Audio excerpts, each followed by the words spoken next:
Hello, and welcome back to the Let's Talk Near Death podcast. It is fabulous to be here. We've had a 2-week season break, and I have to say, it feels a bit fresh coming on and doing a live stream straight after a break, but it is wonderful to be here. If you haven't checked out episode 1 of season 10, it went live this morning, so do jump over, check that out. There's lots of good conversation there, and I'm just so happy to be here. So wherever you're tuning in from, a huge welcome. Today, we've got an amazing conversation lined up. This conversation is something that's been on my heart for a while, and it's a conversation that's come out of quite a few listeners who have got in touch with me and said, hey, I had this experience and I really just don't know what to do. I don't know how to get back to normal. I don't know how to fit back into this world after having a spiritual experience. And I said, I know exactly the person we need to chat with. So today I'm very excited to have Edy Nathan here with us. So Edy Nathan, welcome along to our live stream on the Let's Talk Near Death podcast. Oh, it's wonderful to be here. Thank you so much for having me. I'm very excited. So if you are up to date with the podcast, we just hit 100 episodes, so there's quite a few there.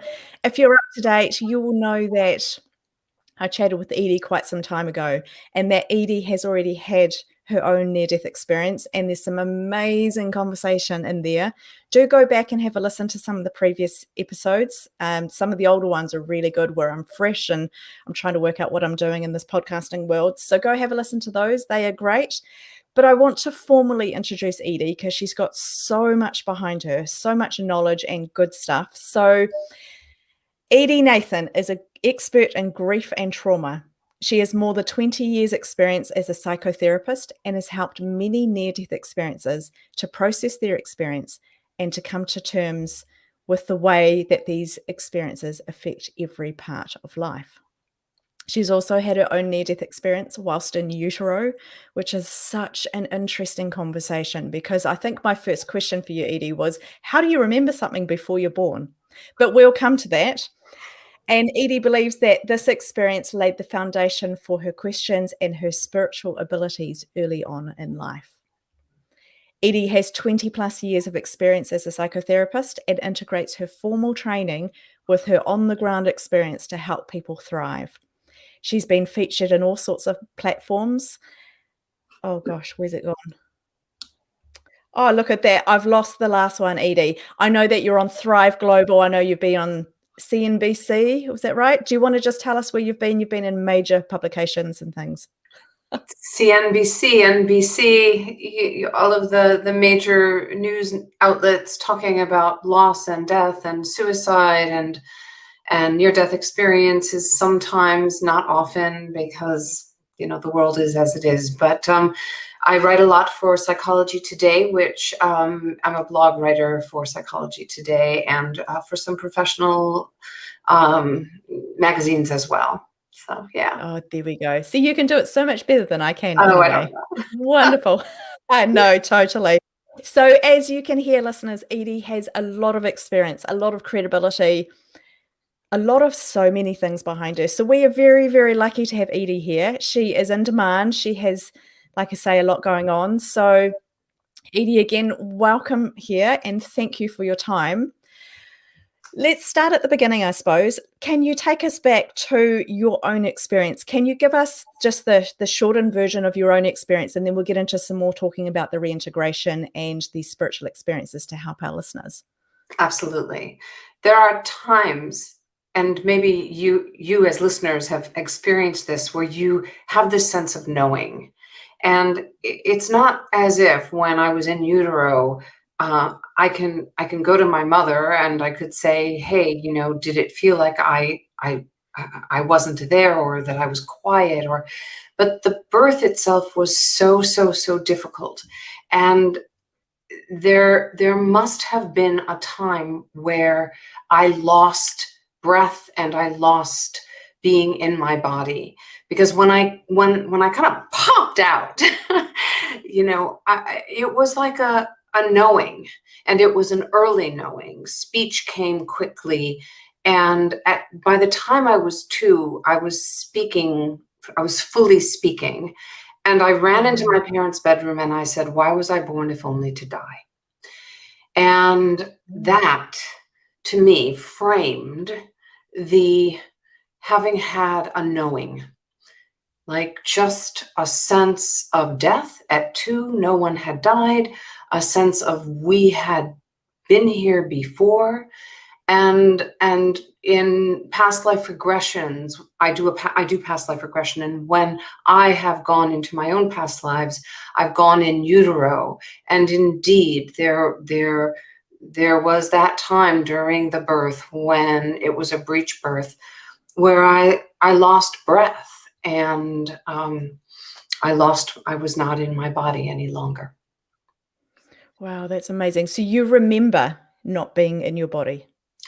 I remember not knowing whether or not I wanted to come into the world. Yeah. And why was I born if only to die? I Yeah, I remember. mean, It's visceral. two's really, yeah. Okay, this world, yeah.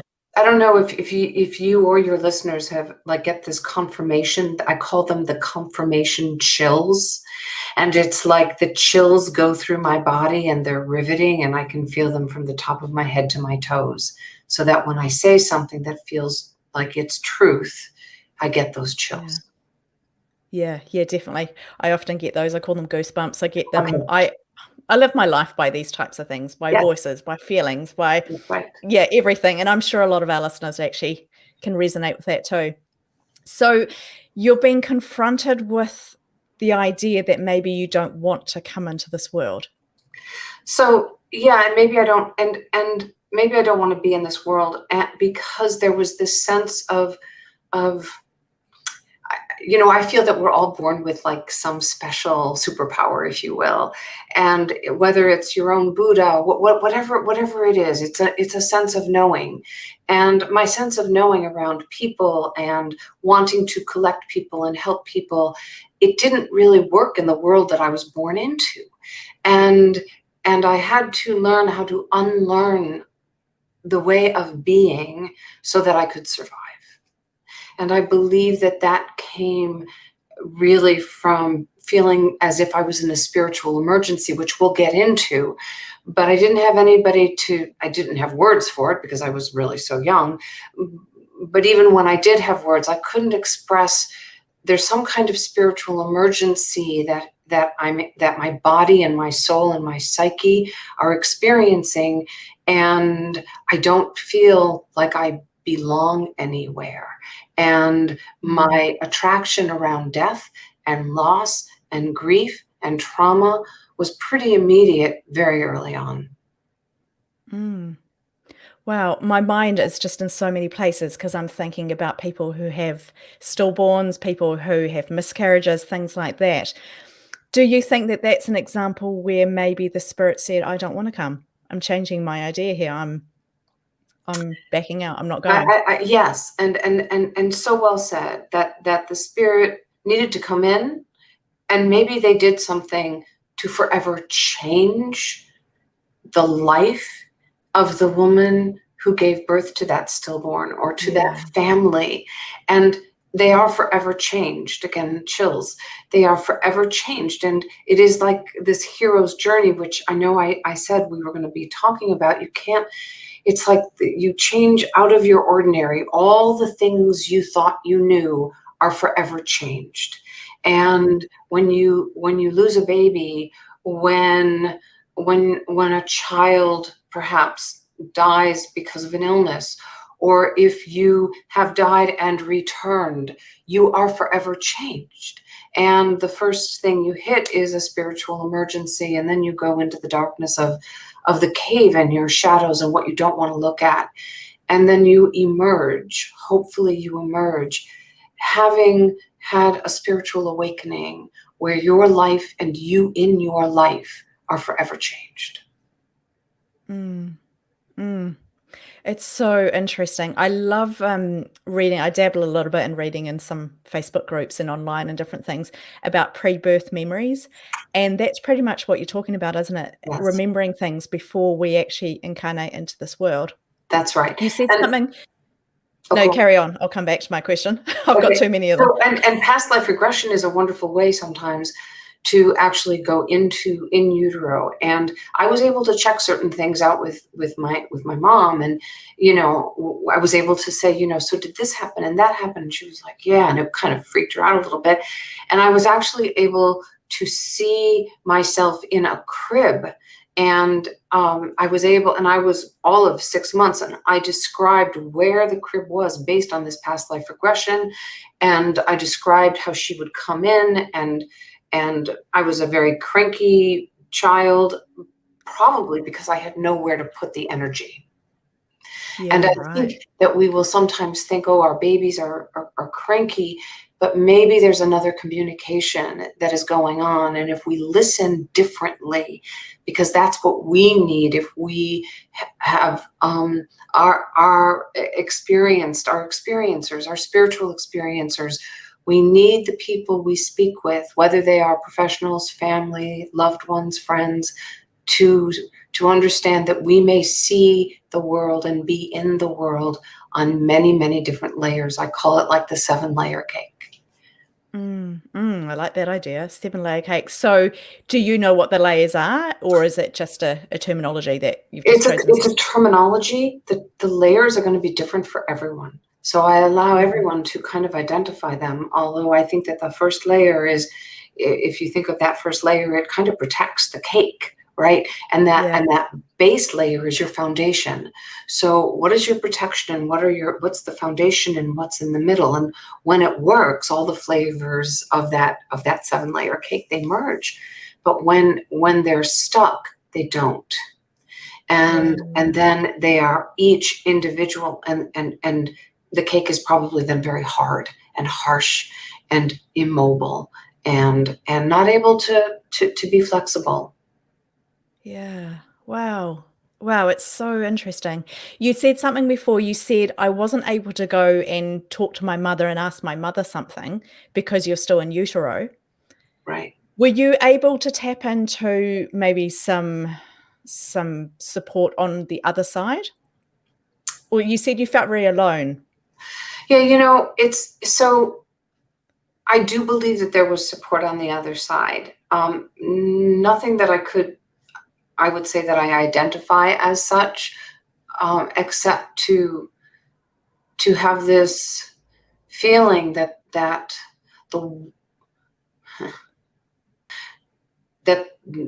whatever was going on was bigger than me, and that if I could just keep listening and taking on whatever I was hearing, seeing, feeling, like it's a very sensory experience, right? To honor all of that, and a lot of time experiencers, and I would love to hear from any of you around this. If you didn't have a very strong sense of smell before having a spiritual experience, maybe you do. Okay. So I came into the world with a very, very strong sense of smell. Like, you could not put butter near me. I couldn't stand the smell of butter. You couldn't put tomatoes by me. You couldn't put anything acidic or too sweet. So, yeah, that makes me laugh, because that's definitely me. It's a bit of a family joke how I can smell everything. yes. We were sitting outside the other day. I was like, can anyone smell perfume? And they were going, oh, come on. And I'm like, no, I can smell like this it was overwhelming. And they were looking at me sideways going, are you just making that one? Is this for real? But quite often I smell something, and then 10 minutes later, they're like, oh, now I can smell it. Yeah, it's funny, isn't it? I think the smell thing's amazing. It's so interesting because it's such a obscure thing for me. Why smell? How does that help us after we've had these experiences? Or why smell, I suppose? Why smell? And yet, our olfactory sense is our strongest sense. And when babies are born, it is their sense of smell that is the strongest. And when we die, it is the last sense to go. Yeah. Oh, okay. That's actually helped me a whole lot. Man, I'm getting so much value already. It's great, Edy. I feel like we got straight on in there. I couldn't hold back my questions at all. So I'm going to take a little pause from asking questions. What do you want to share with our listeners today? What's really on your heart for this conversation today? One of the things that happens when you are a spiritual experiencer, whether it's a near-death experience or whether you feel people, you're a sensitive, or you read people, it can be a very lonely journey. And we've just gotten through kind of this pandemic, which has also been a very isolating, lonely journey. Yeah. And one of the things that I really want to talk about is how to nurture yourself, and how to perhaps think about this journey in a way that can be helpful and more of an awakening process, rather than feeling as if you're just living in this liminal space that feels like you're nowhere. And it's very hard. We've been living in liminal space and time. What that means is you're kind of just living, and you're floating, and you don't know where you're going. And it's a threshold, and it's extremely uncomfortable to live in it. The monks really try to learn how, or they do learn to live in kind of a liminal space without needing to move into or out of it. They breathe into it. And it's being able to find your calm, and find the self and the soul and the psyche, and to not do this alone, which means finding people who are safe to be around you. And I guess I would like to talk about safety. I'd like to talk about that no is a complete sentence. I'd like to talk about the Shiro's journey as part of healing, and teaching people how best to be with you, so that you can be your best self with them. Excellent. Let's delve into that a little bit deeper, Edy, if you're happy to do that. Sure. Is there one area that you'd like me to go? I love the idea of being safe. No is a full sentence. I think they're both very appealing. But yeah, we've got to look after ourselves, don't we? We've got to keep safe. Like you say, so many of us right now have been through very isolating journeys. And for some personalities, I think that that's probably got to be a little bit easier than for other personalities. And yeah, it'd be great to understand, how do we keep ourselves safe? What sort of practices do we need to put into our life? So the first thing that's really important to do is to identify that, are you safe or aren't you safe? And when you are safe, where are you safe, and with whom are you safe? And when you can identify that, that's great. And then to counter that with, where am I not feeling safe? And and sometimes we don't feel safe within ourselves.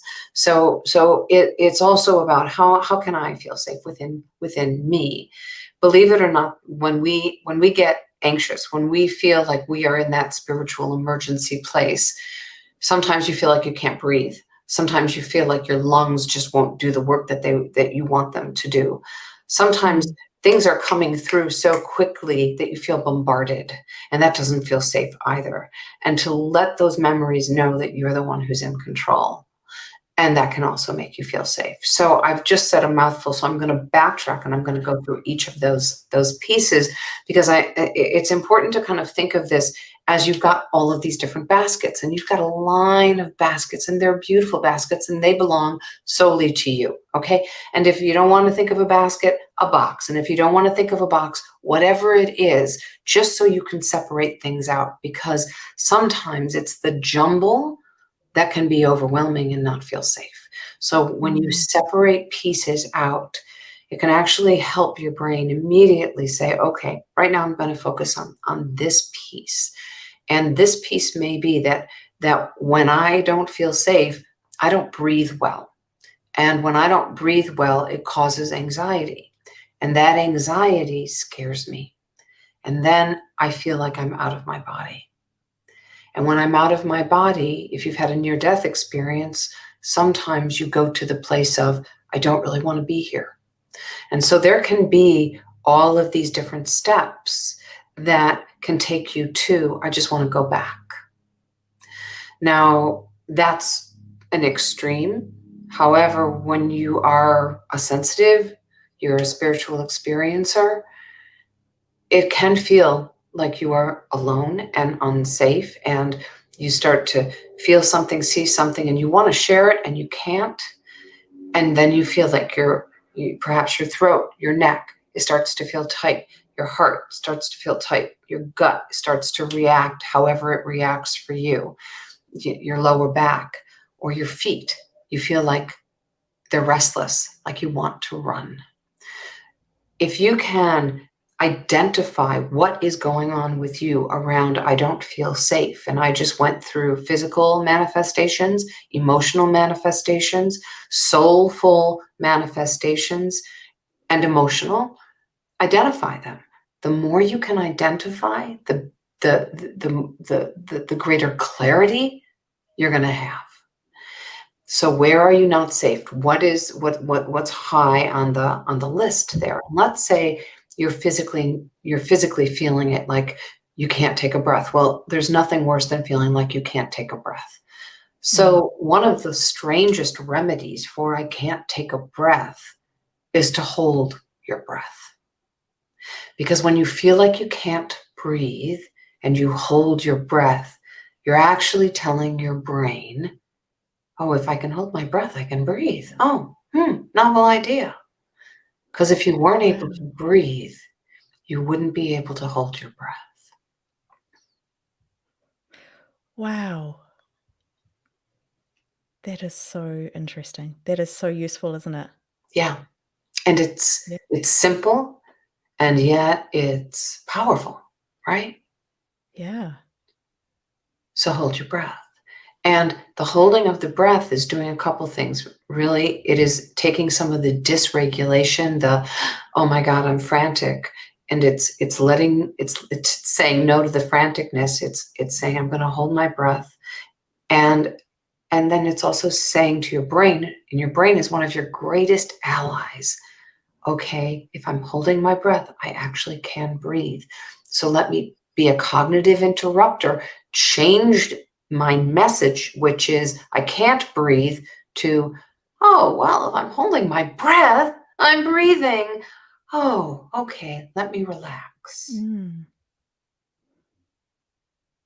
And when you begin to relax and all of your body begins to relax, there's a whole different thing that begins to happen, in that maybe you can then get in touch with memories that are coming in. And then you can start to say, okay, so of these memories or of these feelings, what's outstanding?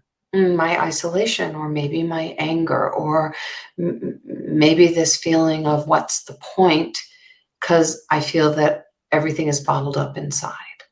And this time, the pandemic, along with, and this pandemic, there's a lot of books now that have come out about spirituality and spiritual emergencies, and yes, you can.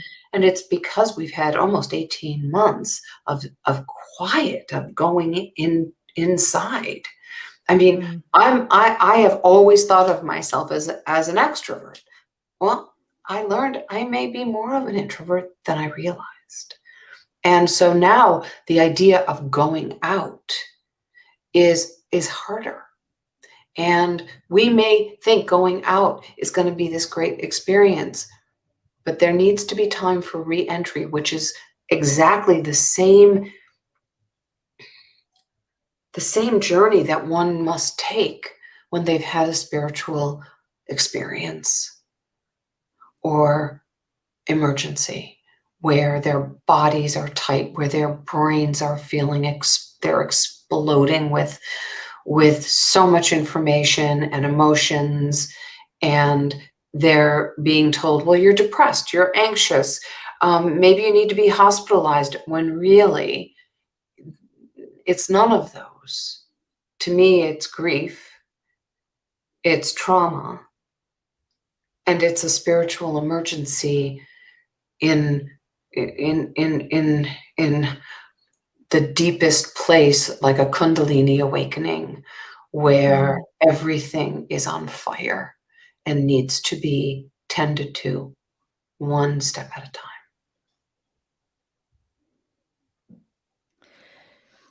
So is there what you say, one step at a time, is there a format, I suppose, or a way to do things that works for the majority of people?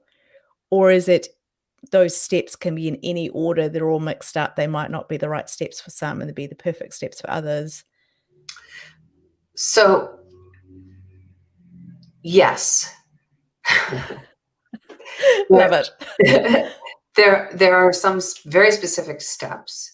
They don't come in any order because those steps are going to be different for all of us. I mean, our emotions, the spiritual emergencies that we may find ourselves in, the spiritual emergences that we find ourselves in, the near-death experiences are like our fingerprints.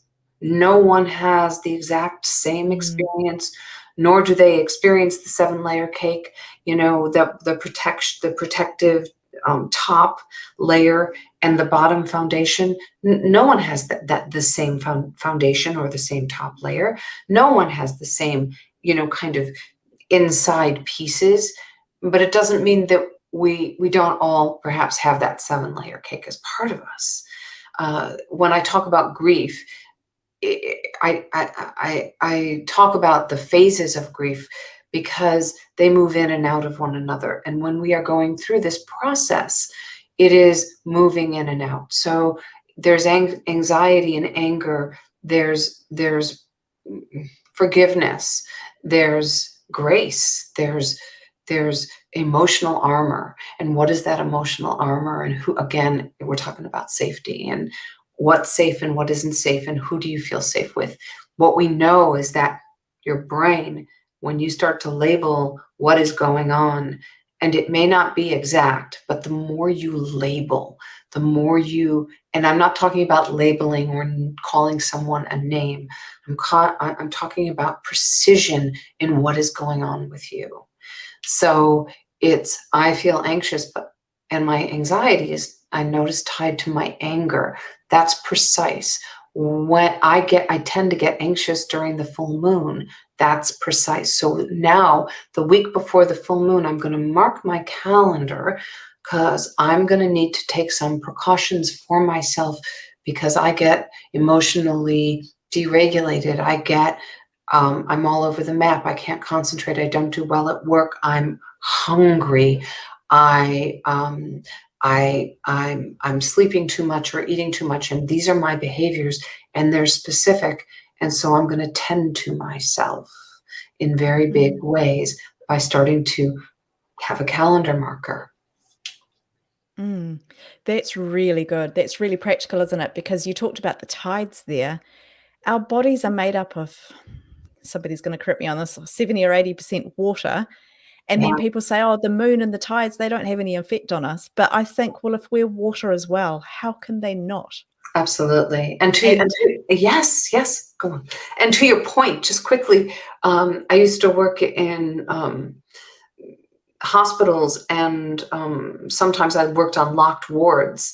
And the week of the full moon, we had more staff because they knew that there would be more disruption. The same with men and women who happen to be in prison. More staff is often put on during the full moon because there's more disruptions. I had no idea about that, but I love that it's acknowledged and that it's recognized as an actual thing. But to me, it totally makes sense because in the past, I was like, oh, that's just woo-woo stuff. That's just weird. But the more I think about it and the more I've understood how our body works and fluctuates and things like that, it totally makes sense that things can be harder at different phases of, I don't want to say different times of the month because we tend to, well, over here, we tend to refer that down to a woman's issue. And it's totally not about that. It's totally not. But yeah, it's so interesting. I love that even the prisons are thinking that way. And not all, but there are enough, and certainly in many of the long-term care facilities with the elderly people, especially who have Alzheimer's or dementia during the full moon cycle, they may be more agitated. I mean, there are studies, I can't quote them, but there are studies out there about the power of the moon and the tides, and yeah. Yeah. Oh, So good. So good. I just want to take a moment to pause, Edy. I just want to acknowledge we've got a couple of listeners here who have sent some comments in. So Lonnie said, wow, that's fascinating. That was when you were talking about when you're in utero. And I can't remember exactly, but Lonnie, fabulous to see you here. Fabulous to have that. We've got the Forever Conscious Research channel saying, happy Sunday, Kirsty and Edy. Hope you're both doing well. And Nico just jumped in saying, very interesting conversation. So if you're listening and you've got questions or comments, please do feel free to put them in. We do see them. I'm not so great at putting them up at the exact moment you send them, but we will come over and we will acknowledge your comment. So if you have questions for Edy, or if you're thinking anything in particular around this conversation, do feel free to join this conversation, which is the whole purpose why we do these live, is so that you can get your questions answered, so you can expand on topics a little bit further than maybe we would if it's pre-recorded. We are open. We are happy to talk about anything and everything. Edy, we were chatting a little bit very briefly because we kind of had to put the lid on it before we got started, because I'm aware that we could just go off and chat for hours on our own. We were talking about how when somebody has a spiritual experience, whether that's a near-death experience or an after-death communication or an out-of-body experience or any one of these terms that now exist out there, how there is no going back to normal. People have written to me quite a few times and said, I had this experience. How do I get back to normal?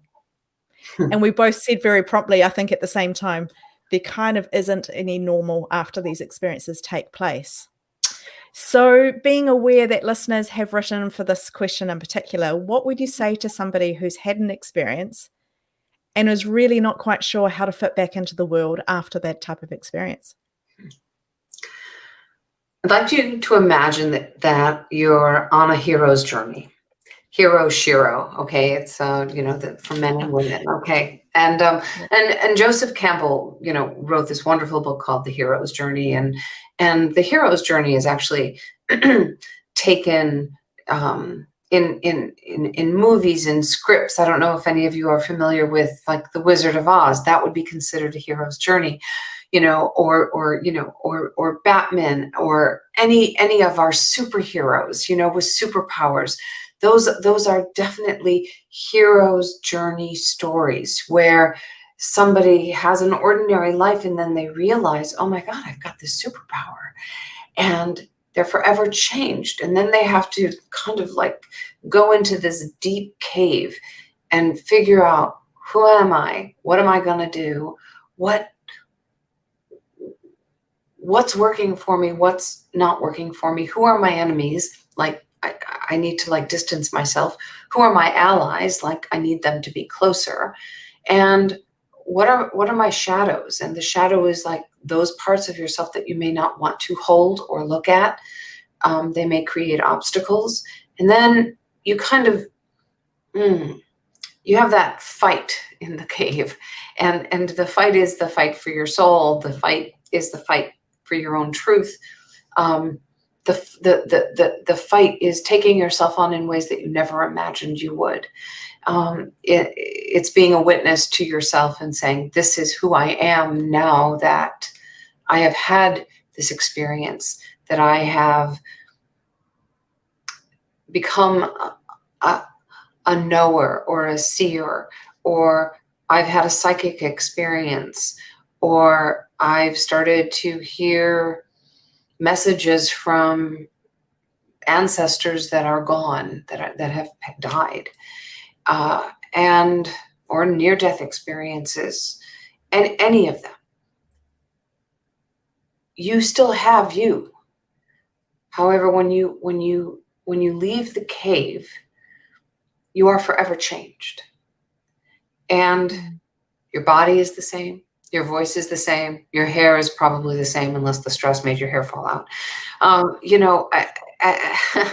And I say that, but truly, like, there have been times when the stress has been so great for clients and for myself, in truth, where my hair has like started to shed, because the stress of it can be so great, and it affects everyone differently. That's what happened to me, but it can affect us, within our minds, within our bodies. And so you're entering in it's a new ordinary. It's not normal. And I'm actually calling this time that we're in a new ordinary, that we left what was ordinary. We've gone through this incredible journey and we're coming out facing a new ordinary, meaning that you still have you. And then you've got these added attributes: knowledge, knowing, seeing. And though you might want to blurt out what's going on, you also know that maybe it's not good for you to do so. So that's where safety comes in. And it may be that because you've had this experience, you will find the people, and I suggest that you do, who you eventually feel that you trust them enough to share what is going on with you, and to sometimes find someone professionally who you can speak with. I am on a board of an association called Assist, and we deal a lot with, spiritual experiencers, and there's a lot of teaching that goes on, and it's a way, and we're international, and it's a way for people to learn about spiritual experiences, meet other spiritual experiencers. We're having a huge conference in October, which is going to be virtual. And if you want information, I'm happy to send it, so that you're not alone, and to find groups where you can speak and share and find your new normal there. And you may need to decide as this journey proceeds that your ordinary, though looks attractive, is not a life that you can go back to, because everything gets reassessed when the gifts are bestowed upon you. Mm. Mm. What about in the example, the circumstance where you've got a job and you're struggling to reintegrate back into that role, into maybe before your experience, you're a high profile corporate career person. I don't know. You could have been anything at all, but I'm just going to use that as an example. And then after your experience, you're struggling to go back into that environment for whatever reason. I'm not going to say it's wrong or right. It's just you're struggling for whatever reason. How do you reintegrate back into a role which you were in and potentially quite happy, but unable to keep going on that wavelength? Do you find a new normal? Do you change career? What do you suggest there? Again, it's going to be different for everybody. So you can certainly, you probably can fake it till you make it. And maybe while you're faking it, you're asking those questions, and the questions are hard. What do I want to do? Let me listen to my heart. Let me listen to my gut. A lot of times, if you are a spiritual experiencer, you can actually ask for information to come to you through your dreams, through waking meditations. I don't necessarily believe that somebody who meditates has to be still. Sometimes people need walking meditations. Sometimes meditation can be done on a scent, on an aroma. Sometimes a meditation can be done as you're walking or even as you're listening to music. It's not for me to say what meditation or getting into yourself looks like for you, because it's going to be different for everyone. And also, let me just say that if you've had accompanying trauma, which a lot of times, if you are a spiritual experiencer and this is new for you, it may have come through as a result of a trauma or a traumatic experience or a grief or a loss.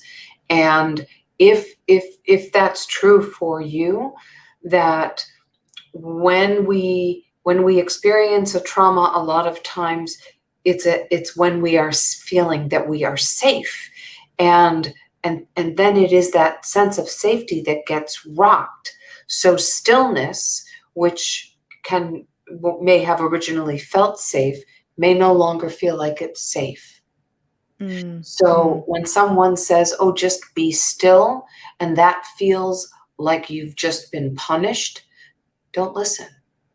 because that stillness may not work for you now that you've got that trauma in your brain.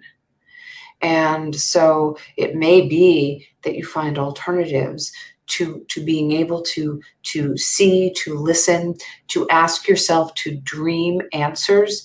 There's something called lucid dreaming, and the lucid dreaming is actually it's being conscious while you're asking for dream state.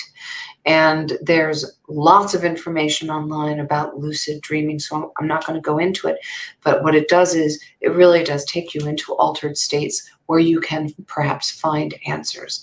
If you have been high-powered and you feel like you don't want to be doing what you're doing, you need to honor it as much as possible. Make a plan for yourself. Create a purpose for yourself. Have an end date for yourself. Maybe start to take some courses, dabble, see if there's anything that is of interest. The thing is that when we do follow our leads, and I believe that we get information, however those leads come in, when you listen to those leads, they will lead you to the success that you can tolerate. That totally makes sense. And I love how practical that is. It's very specific things that we can all do. Really, really helpful. Yeah. Okay, so Lonnie came on. He said, I really like that. Become a supporter and boost ourselves instead of feeling embarrassed or less. Never thought of it that way. So that's Good. wonderful. Okay, we've got a question here from Matthew. I'm not a near-death experiencer and don't think of myself as a highly spiritually sensitive person. A bit of a muggle, I guess. I have just had more subtle experiences like dreams and synchronicities, though I've always been open to and interested in these kinds of experiences. Anyway, when you were talking about how experiencers can care for themselves and find safe places and people, I was thinking I would like to be that for those who have more profound experiences than I have or more. So I don't know if there's a question in there, Matthew. No, I'm not sure. But if there were a question, the question I'd hear is, if I've had these experiences, even though they've been synchronicities, could I be a guide or could I be helpful to someone who is in a deeper process? The answer is yes, of course. And the reality is that the field of therapists, social workers, we need people who have an understanding that when someone walks into their space looking for help, that you don't need to go into an immediate diagnosis or diagnostic category of, are you depressed? Are you anxious? What would happen? And this is what I do when someone walks in, when they were walking in, you ask, what are you yearning for? What's missing? What are you hungry for? What feels like it's spiritually missing? And start from there instead of, okay, let's just check off the list of what's going on with you. Are you eating? And those are important, but perhaps so much more of what is going on is deeper. And for you, Matthew, to be willing to learn about how to hold someone's soul in that way would be quite a journey. You might be surprised, though, that as you're learning, that those synchronicities become more than just simple synchronicities. I like that. He actually came back and said, I think that part of my question got cut off. Oops. So I hope that helps, Matthew. If you want us to expand on that, please just add your question at the bottom of the comments there. That is wonderful. Also, Matthew, you said that you don't, what do you say? I don't think of myself as a highly spiritually sensitive person. I don't know that you can define what that looks like. So it's good. I don't know. I feel like you're actually I don't know. I was like, oh, don't say that. That was my gut feel. So I just want to say, Matthew, you're actually quite amazing. You're a very caring, very, very friendly person. So I'm multitasking here, so I'm all over the place. I don't think there is a specific way to that person is sensitive or that person looks spiritual, or there is, we just don't know the bigger picture of what's going on. So Oh, and can I add to that just one more thing? Because that's so totally. beautiful what you just said. And we're all born as spiritual experiencers. Yeah. It's just somehow it's not safe to know what we know or to see what we see, and then we go blind. Yeah. Yeah, totally. I absolutely agree with that. Oh, yay. Glad that resonated. Matthew says thank you. Now, Nico, I don't know what your question was, but Edy's already answered it. So that's fabulous. I'm glad that that's resonating. Good. If you have any questions, do let us know. I'm going to jump on in there with one at the moment, Edy. Now, I haven't quite articulated, like I said, I'm multitasking because I'm doing many things here. My question's around, you've been within the medical system, you've seen things, you've helped people with experiences. When people have a spiritual experience, and I've heard so many times I was afraid to tell the doctor, or I was afraid to share what had actually happened to me because I'd be seen as crazy. I went through that a little bit with my own experience. I was afraid that I'd get locked up or medicated or something like that. Oh, I can't even articulate my question. It's always good, isn't it?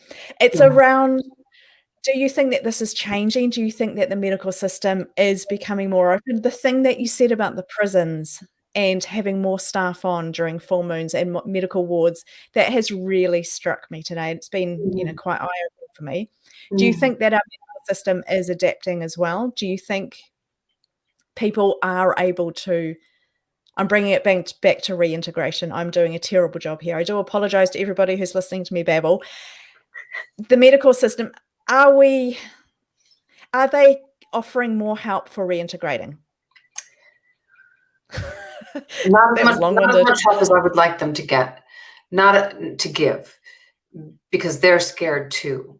And it sometimes, within our medical systems, it takes being hit over the head several times, to realize that something is actually happening and it's true.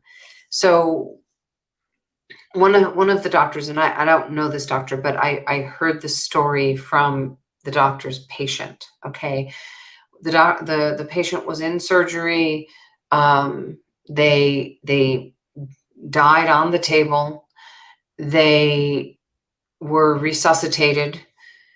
The doctor then went into the room and checked on the patient, and the patient said, "So I died?" And the doctor said, "Yes." "Well, let me tell you what was going on while I died. There was a person who was having a very specific kind of surgery in the next room. You were swearing, and the doctor is standing there just in complete shock, because as far as the doctor was concerned, there was no pulse, there was no breath. And this patient was able to very specifically, calmly explain to the doctor what she saw, what she heard as she was leaving her body. And that forever changed that doctor.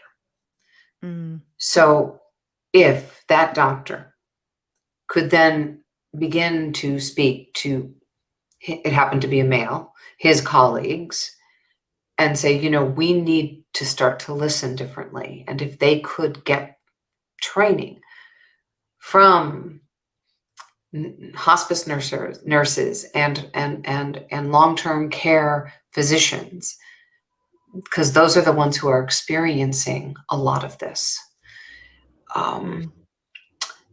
And they are seeing so much, but they don't talk about it. It's a closed world. And if we could just make it okay, and the more we talk about it, the more we put it out there, the more this idea of reintegration will be something that is not poo-pooed or ignored or you're crazy, but instead, okay, let me hear more. And that you being suicidal is not because you don't love the people around you, but what you experienced when you left your body was so much more beautiful or calmer. You don't know why you were told to come back. And people here are so happy that their loved one is here that they're missing the cues of, I don't want to be here not because of you. I don't want to be here because I want to be back to where I was. And if we can have a language around this and begin to truly teach everyone that it's okay, then kids who are born might be able to talk to their parents about things that they're seeing or hearing. And it's maybe not just an imaginary friend. Maybe it's more than an imaginary friend that we don't shut down or shut out. So important, isn't it? Because that's what we hear. Yeah, shut it down. It's either not real or, we talk about how children grow out of believing in imaginary friends. They grow out of seeing things, and I don't know. I don't want to grow out of anything. It sounds No, and why cut that part off? But that's somehow what exactly. we're taught. We're taught it's a severing, and and instead of severing, how about teaching? How about talking about what we see and what we feel, and it's not immediately, oh, you're crazy. It's, tell me more. I'm curious. Yeah. And if you are a parent and you have kids who are talking about imaginary friends, or talking about hearing grandma, or talking about, feeling something, be curious. And as adults, if you've got friends who are talking about this, just be curious. If it doesn't hurt anybody, then why not just be curious? Totally. Totally. Have you got any words for somebody who might be feeling that they are crazy? They've had a spiritual experience, and then they're struggling to fit back into this world, how they used to. They're feeling like they're actually a little bit crazy. Is a screw loose? Why am I seeing things or having these experiences? Why am I having these dreams? Why do I feel like I'm crazy? And talking to a medical person may just confirm, I think there's a bit of fear there. I won't tell anyone because then I'll be diagnosed as crazy. Then I will be medicated or locked up or whatever. Yeah. So someone who's feeling that way, what sort of words would you have for them? How can they start to work with that? It's a loaded question, and it's loaded because though I want to be able to say, this is what I'd like you to try, it doesn't mean that there aren't other things going on. Sure. So if you've experienced some trauma, it's very possible that the way that the brain is operating right now is that you are fractured, and sometimes when people have experienced severe trauma, they do become greatly dysregulated, and all they want to do is run. And sometimes the brain, as a means to protect the self, will cause a kind of amnesia, if you will. So I want you to really kind of know, when did this begin? How did it begin? Was there some trauma that happened to you physically, emotionally, verbally, that kind of set the precedent for you feeling like you are beginning to see or hear things, people, whatever? Start to document what's going on for yourself. I'm a big believer in writing things down, what is going on, what's happening, and don't do it on your on your computer. I want you to really, or a pad, I want you to really take pen to paper, because the brain needs that actual writing. It releases something. So I'd like you to just write some things down, whatever is going on. What preceded this spiritual experience? Was there something? If there wasn't, and this is something that you've had all along, that's one thing. But if it started to happen, then number one, I always tell people, go get checked. always get a physical. If this is something that is sudden, sometimes we can have auras or we can have flashes and there's something else that's going on. So always get checked physically, because let's rule everything out. Then, while stuff is being ruled out, and thyroid, blood pressure, things like that, I also want you to start to say, okay, so this happened, and then I started to dream, and I started to be, have precognitive thoughts, which are like you're seeing into the future, and what you're seeing or feeling is going to happen actually does. And that's an example of a spiritual experience, that precognitive kind of state. So if that is happening, start to take note of it. Is it happening during every day? Is it only happening during certain times of the month? Is it happening during the full moon? And then as you start to see if there's any kind of rhythm to what is going on, is there anything that especially scares you about this? Is there anybody who also may have spiritual experiences? Reach out to assist. There are people there who you can talk to. You can post questions. There's a forum. So if you're unsure, those are some safe spots.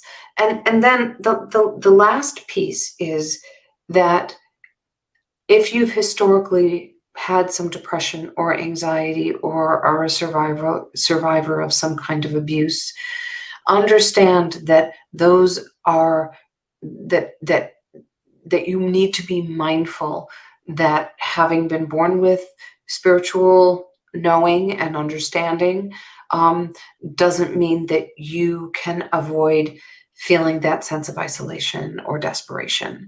And it's good to find people who are safe people to talk with. One of the other pieces that I'm a big believer in is exercise.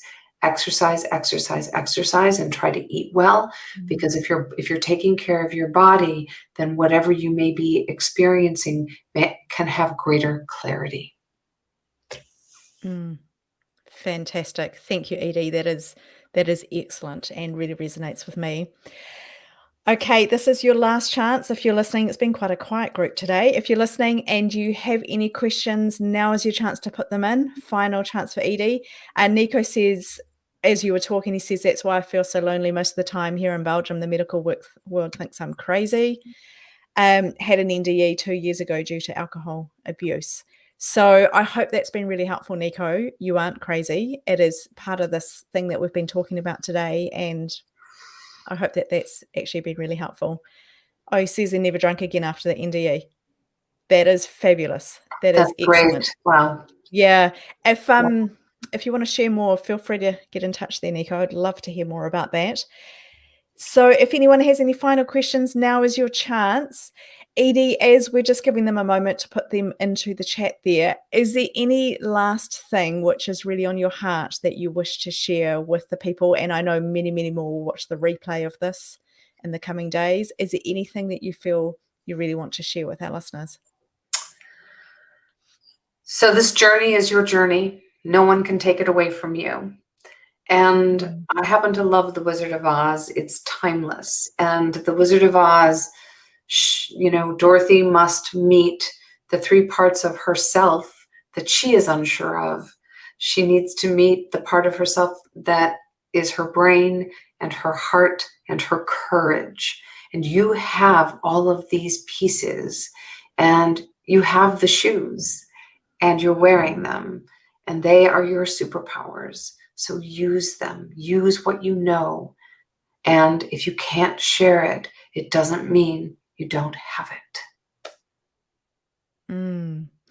Oh, that's cool. If you can't share it, doesn't mean you don't have it. Oh, I like that. That's a good one. Thank you. Thank you. All right. Well, this has been wonderful, Edy Nathan. Thank you so much for sharing your wisdom. I know that that's answered a lot of things. It's going to make people feel a lot more comfortable with where they are in life in terms of their experiences reintegrating. Also very relevant that you talked about how we've just been through a global pandemic, and that is kind of like a global near-death experience in a way. It's about readjusting into the new normals following such a significant event. And I love how you said that you thought you're quite extrovert, and then actually you realize you're a little bit more introvert after going through that experience. Yeah. I'm extremely introvert, and I've possibly got a little bit more introvert. I don't know, but I'm usually here behind my screen. That's my happy place.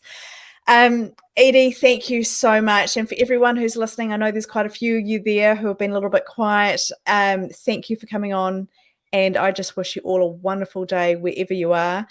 We've got a couple more comments here. Thank you for the interesting conversation.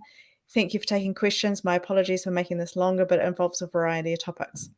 For the past 16 or so years, I've been extensively researching. I assume there's more coming. We'll just give you another 30 seconds or so to add on the rest of your question there. Otherwise, you can get in touch with us directly. Can imagine typing furiously, and that's okay. Yes. That's okay. We said we'd wait until the questions were out. So here we go. Been extensively researching reincarnation, NDEs, astral projection, OBEs, pre-birth memories, premonitions, lucid dreaming, DMT, trip reports, deathbed visitations and visions, and past life regression, life between lives accounts. Okay, there must be more coming. It's a lot of research, I have to say. Yes, it's a lot of research. Absolutely. Yep. Yeah. As she's typing there, have you gone into much research around pre-birth memories? There is not a whole lot of research on it. Hard to research, isn't it? When it's hard to research. It really is, and it's too bad. And it's almost as if you need to research a child who, whether it's like the indigo children or the children who come out and have like this sense of knowing, just a sense of knowing birth or knowing death, or there's just, and how do you research a 1 or a 2-year-old? It's really hard. So yeah. I find it fascinating. I had a past life regression, and she tried to take me back through the womb, into the womb. Yeah. And I wouldn't go. She said, "Can you?" And I, no. And I kind of got all anxious about it, and I wouldn't go back in. And then she said to me at the end, "That was really interesting." She said, "Quite a few people don't go back in," whereas I'd never done it before. I had no knowledge, nothing like that. So I think, interesting. Wow. I know. I need to look at that more. Okay. Anyway, I could go on forever. So back to the questions. Lorianne, yes, this will be replayed. You can catch it on YouTube. It was also in the VIP group. The replay is there. Okay, so coming back to your question, you've done a lot of research. A number of your personal experiences are linked in with small groups of these topics. And I spent countless hours reading, watching, listening to other people's experiences to find answers while doing so many patterns begin to present themselves. What I've concluded in the past 5 or so years is that we live inside a matrix reincarnation soul trap system here on Earth. I know this is a controversial position, but the evidence, in my opinion, is overwhelming, and it presents a clear roadmap to the big questions in life. Where are we here? What are both of your thoughts on this position? Have either of you ever taken the time to research such of the topics and consider a link to a plausible possibility? Sorry for the lengthy message. That is absolutely fine. It's good to get your messages out there. I need to go backtrack on that. Do you want me to pull those up again, Edy, or do you feel like you're in a position to? Yeah, I think I would like you to go back. Through the 5 so years as we live inside a matrix reincarnation soul trap system. I think I would want to know more about this matrix system, the reincarnation matrix system.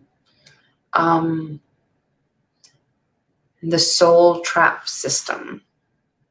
Because and have I done research? No, I'm not a researcher. The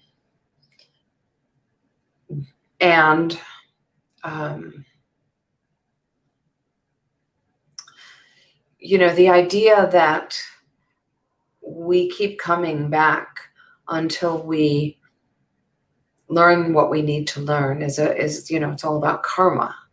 So I'd love to know how this differentiates from the karma perspective.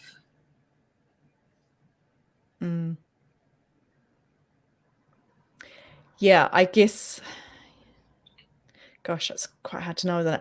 I'm not familiar with this term, a matrix reincarnation soul trap system, so I don't know if that's something that you have, a name you have given it, or whether that's out there somewhere. I'm going to go and have a look for that after we finish our call. But yeah, wanting to know a little bit more.